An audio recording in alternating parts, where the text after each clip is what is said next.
O amor que me corrige. Hebreus 12, do 4 em diante.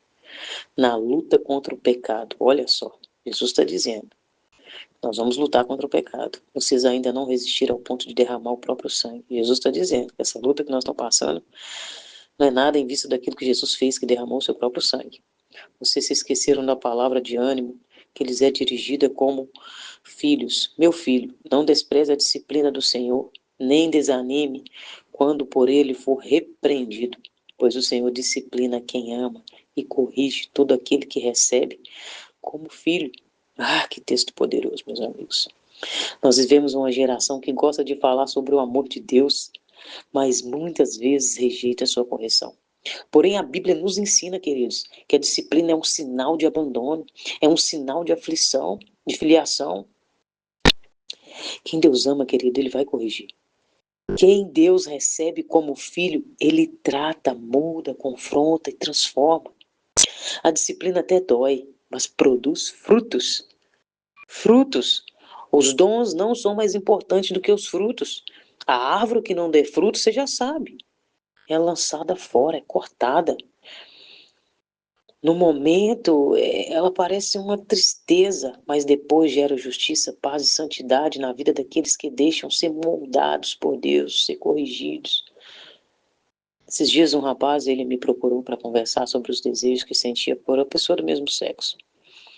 O que mais me chamou a atenção foi ouvir que ele passou anos de joelho, querido, pedindo a Deus para tirar essa luta.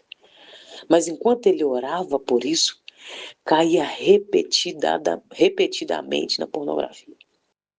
Depois de um tempo ele pensou assim, não aguento mais. Ele me contando, né? Vou assumir isso, acabar com esse sofrimento. Então ele vinha lutando, achando que ele estava sofrendo. Ele contou para a mãe dele, né? Contou para algumas pessoas mais íntimas, para mim, sempre fui muito amiga dele.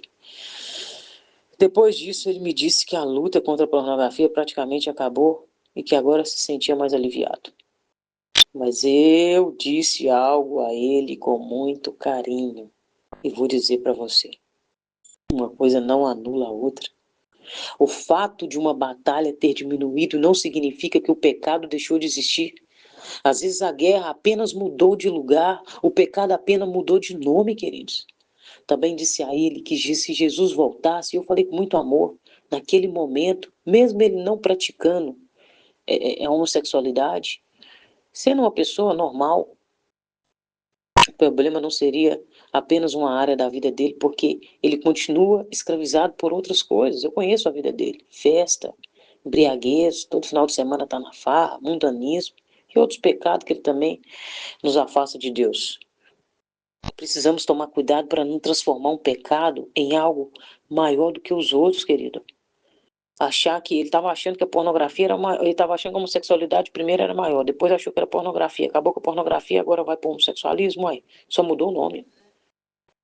A Bíblia ensina que Deus não faz acepção de pessoas. Todos pecaram e carecem da glória de Deus. Todos precisamos de arrependimento. Todos nós, queridos. Todos nós. O chamado de Deus é para qualquer pessoa que abandona uma vida escrava. Que tem que abandonar, para seguir a Cristo tem que abandonar. E cada pessoa vai ter lutas diferentes. Moisés enfrentou as suas, Davi enfrentou as suas, José enfrentou as suas. Todo mundo conhece a história no final e quer o final da história. Ai, Moisés abriu o mar. Mas até Moisés abrir o mar, aquele povo murmurava. Passou longe da casa dos pais, foi adotado por uma família totalmente diferente da cultura da sua. Davi, a espada daqui, a luta dali, é o homem perseguindo ele lá. Saul, depois de ajudar tanto Saul, matar aquele cara lá, quando ele descobriu, Saul começou a ficar com inveja, não vou matar esse cara. Que luta que Davi passou, ficava se escondendo, gente, em caverna. Coloca no lugar dele um segundo. José enfrentou a sua, você já pensou seus irmãos pegar você e vender você como escravo, como se fosse ninguém, cara? Nenhum deles chegou ao propósito sem guerra. Porque, o que a gente acha que é diferente? Não, às vezes passou o que eu passei, cara. Antes as batalhas eram travadas pela espada. Hoje são travadas no mundo espiritual. É por isso que tantas vezes perguntamos, Senhor, por que o Senhor simplesmente não tira essa luta de mim? Porque muitas vezes, queridos, é justamente na luta que aprendemos a depender dele. Enquanto aquele rapaz orava, o inimigo investia pesadamente na pornografia, trazendo a culpa, vergonha e condenação. Mas percebe uma coisa. Toda vez que ele dobrava o joelho, pensa bem, ele estava buscando a Deus, estava se humilhando diante de Deus. Aí que eu te pergunto, se nunca tivéssemos lutas, quantas vezes buscaríamos a presença de Deus? Seja sincero. Há pessoas que vivem aparentemente muito bem, queridos, e a última coisa que desejam é Deus. As lutas, quando entregamos ao Senhor, elas, Deus, a gente consegue se aproximar dele quando nós entregamos totalmente. O próprio apóstolo Paulo ouviu do próprio Senhor Jesus: a minha graça te basta. Isso significa que a graça de Deus não é apenas perdão, ela também é a força para permanecer firme. Aonde abundou o pecado, superabunda a graça. Por isso, nunca olhe apenas para a intensidade da sua luta. Olhe para a grandeza da graça de Deus. Infelizmente, aquele rapaz não me procurou para mudança ou para confessar um pecado. Durante anos, ele passou estudando contradições e heresia para poder provar que a Bíblia estava errada, buscando justificar aquilo que Deus chama de arrependimento. Ele veio querer me provar que ele está no homossexualismo, ele está certo. Ele veio me mostrar contradições da Bíblia, queridos. Olha o nível que ele já chegou para justificar o seu pecado. Quando fazemos isso, nós deixamos de permitir que a palavra transforme a nossa vida e começamos a tentar transformar a palavra para que ela se adapte aos nossos desejos. É isso que ele tentou fazer. Quando nós aceitamos a palavra nos transforma. Mas quando nós mudamos o jeito da palavra ser, para ficar confortável no nosso pecado, mas Jesus nunca prometeu um caminho sem cruz, não existe evangelho sem cruz. E ele disse assim: se alguém quiser vir após mim, negue-se a si mesmo, tome a sua cruz e siga-me. Percebe que o evangelho tem que ter cruz? E Jesus ainda falou assim: se alguém quiser, é um convite. Ele não obriga nada a ninguém. O céu continua sendo céu, o trono continua sendo ocupado, Deus continua sendo Deus. Ele não precisa de nós, queridos. Nós é que precisamos dele. É por isso que as lutas vêm, para nós nos humilhar, para nós entendermos que nós precisamos dele. E se aceitarmos esse convite, precisaremos aprender a negar a nós mesmos todos os dias. Haverá renúncia, lágrimas, batalha, mas também haverá graça, haverá fortalecimento, haverá a presença de Deus. Sentiremos o amor e a graça, a presença de Deus. Por isso não desista, porque Ele está lutando com você. Deus está com você, Deus é contigo.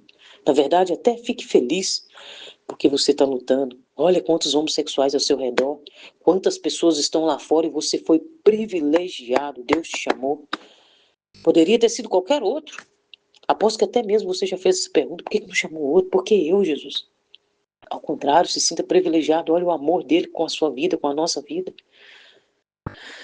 Enquanto existe luta, existe alguém que vai permanecer com Cristo. A luta não significa que Deus te abandonou. Se você está lutando, mostra que você está permanecendo. Pode ser justamente a prova de que Ele está te tratando como filho. Eu quero terminar com Hebreus 10:32. Lembre-se dos primeiros dias, depois que vocês forem iluminados, quando suportaram grande luta e muito sofrimento. No início da caminhada é assim. As lutas costumam ser mais intensas. Parece que nunca vai acabar. Parece que eu não sou crente. Senhor, será que eu converti? Não deixe o inimigo ficar colocando perguntas na sua cabeça. Eu também passei por um momento em que eu achei que eu não conseguiria permanecer firme. Mas eu lutava. Eu falei: não vou dar esse gosto pro diabo, não vou dar para as pessoas, que o tanto de gente estava apostando na minha queda. Aqueles que caminhavam comigo, por isso que é necessário abrir mão dessas amizades, porque elas não têm o mesmo pensamento que a Bíblia nos traz. Elas têm outras concepções, elas falam: eu nasci assim, e elas vão conseguir te influenciar que você nasceu assim, até que você ceda isso e não volte mais para Jesus. Mas Deus foi fiel. Se Deus me sustentou, Ele também pode sustentar você. Você não é o primeiro nem o último. Milhares de homens e mulheres permaneceram fiel até o fim, queridos, pela graça de Deus. Então fortaleça as mãos cansadas, fortaleça os joelhos vacilantes, pega suas armas espirituais, ore, jejue, leia a palavra. E, queridos, é necessário. Abrir mão de algumas amizades vai ser necessário. Se você não abrir, Em vez de você ser influenciado pela palavra, você será influenciado por aquilo que eles sabem. Porque quando eu estava lá, quando eu não conhecia a Bíblia, era aquilo e pronto, acabou. Eu nasci assim, pronto, acabou. E foi assim, pronto, acabou. Enfim, nós temos com o DNA do pecado. Qual o pecado? Cada um vai ter um DNA de pecado diferente, queridos. Não é sobre se nasceu ou não nasceu, é sobre renúncia, é sobre renunciar, é sobre abandonar algumas amizades. Não é você ser inimigo dessas pessoas. Até eu seguir algumas pessoas no Instagram, o que você está vendo? Te influencia. A Bíblia fala que os nossos olhos é a janela do nosso coração. Tudo que você vê vai para o seu coração. Ainda que você pense ao contrário e não concorde com isso, não sou eu, esquece quem está falando, é a Bíblia. Permita que o Espírito Santo fortaleça você todos os dias. Deus não procura pessoas perfeitas, Ele procura corações rendidos. Se renda ao Senhor, porque sem santidade ninguém verá o Senhor. Que Deus te fortaleça, te conduza até o fim para a glória do nome de Jesus. Amém.